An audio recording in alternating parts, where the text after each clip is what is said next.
everybody. I'm going to pop on here and introduce you to David Escobar Martin. He's been our consultant for 5 years, wine and tequila consultant.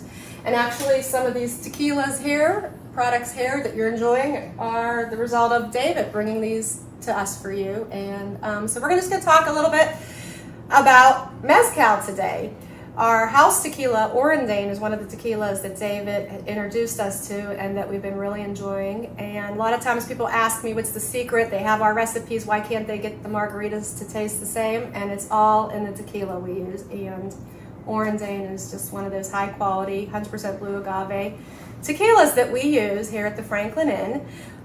But blue agave is a little bit different than maybe some other tequilas. So I wanted to pop on here and have David explain to us the difference between mezcal and tequila. Yeah, wonderful. So first and foremost, thanks for having me. And you're completely right.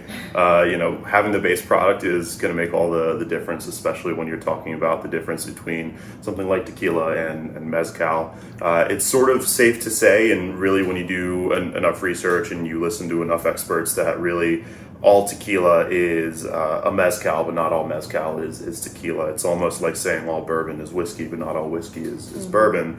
The main difference when you look at tequila is there's a hyperfixation on the kind of agave that you use, where it's being grown, and how it is you're cooking that agave. And so in the realm of tequila, you can only use Blue Weber. It has to come from Jalisco. And it is essentially cooked in a very particular way, be it cooking in a oven, or be it cooked in an autoclave, or those diffusers that you sometimes get for cheaper quality agave. There's a lot of water and steam in that process, which leads to a much sort of cleaner tasting spirit. Typically with agave or with mezcal, you have a little bit of freedom to choose the kind of agave that you can use. And typically those agaves are being cooked after harvesting in a pit. An underground pit, be it covered or uncovered, lends a lot more smoke to the process, and part of the reason why you distill it down to, well, the difference is one's smoky and one's not. Really the difference is the differences in how it's cooked, distilled, grown, and what the base product you're using is. So we just tasted the Quiereme Mucho lineup from Oaxaca, Mexico. And definitely taste the difference. Definitely taste the difference. All using different agaves, right? So we started with the Quiche, moved over to the Tepestate, and then over to the Tobala, and then finished with the Espadín. The Espadín is more of your common mezcal. About 95% of all mezcal is made using Espadín. Very easy to grow, only takes about 6 or 7 years to fully ripen before you can kind of pick it and make high quality mezcal. In comparison, Blue Weber agave used for tequila generally takes 7 to 8, so a little bit longer. But that's part of the reason why Espadín is to mezcal the way that Blue Weber is to tequila. Now that said, you do have other products in the realm of mezcal where you can have a little bit more flexibility and fun. For example, you have Tobala, which can take up to 12 years to kind of fully ripen before you want to harvest it. It's also semi-easy to plant. You have something like Tepestate as well as Quiche that take a lot longer, 12 to 30 years. No one truly waits 30 years before they harvest. That's not the smartest of business plans. But they are also agaves that typically do better in the wild. They're very difficult to sort of plant and harvest and plant and harvest and plant and harvest. So the fun part about Quiereme Mucho is that you get to taste all the different kinds of agave that are commonly used and that are sort of unique to the process, as opposed to just one kind of agave. They're all cooked and smoked differently as well to be able to showcase and sort of give you what is natural to that agave. So your Quiche is more delicate, it's lighter, it's sort of well-rounded. This is what I like to call entry to the world of mezcal. They are all artisan across the board. They are all super unique, but if you have something like the Quiche or like the Tepestate as your first ever mezcal, you're going to be hooked from the get-go.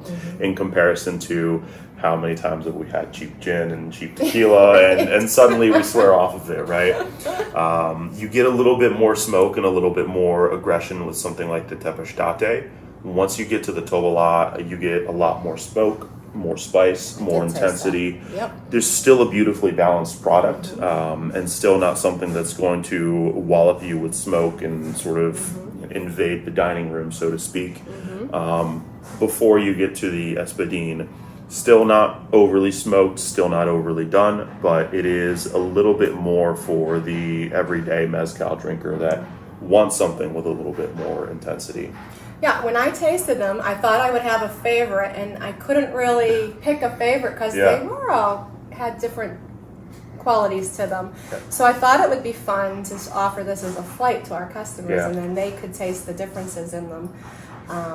So guys, I think I'm going to order this for you. I think you might really enjoy this. Tell me a couple more things. These bottles, they're gorgeous. So the bottles are beautiful. They're all hand painted, and they always change, and they're always going to be different every time you order them as an establishment. The labels always stay the same. That helps your bartenders know what it is they're pulling and pouring. But because they're all hand painted, they're always going to be different and indicative of the land and what it is they're growing.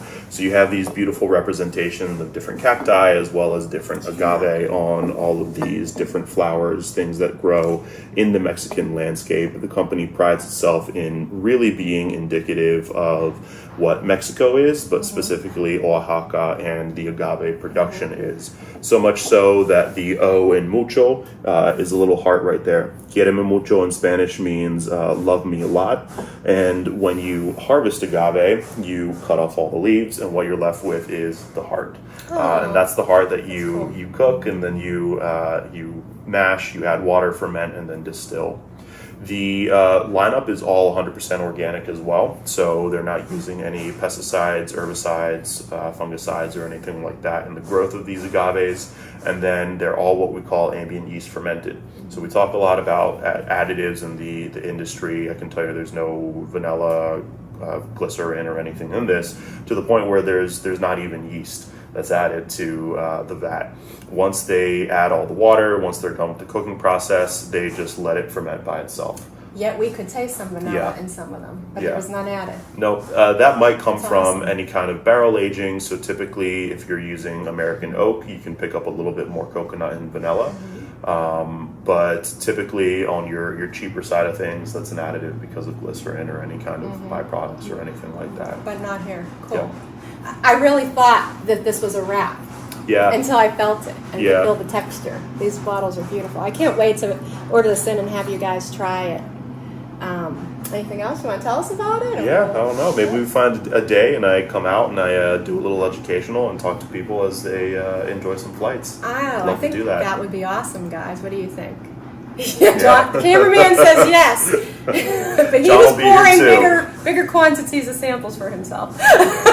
He was enjoying. All right, guys, we will see you at the Franklin. Thank you so much for coming. We appreciate it. Yeah. Bye, guys. See ya.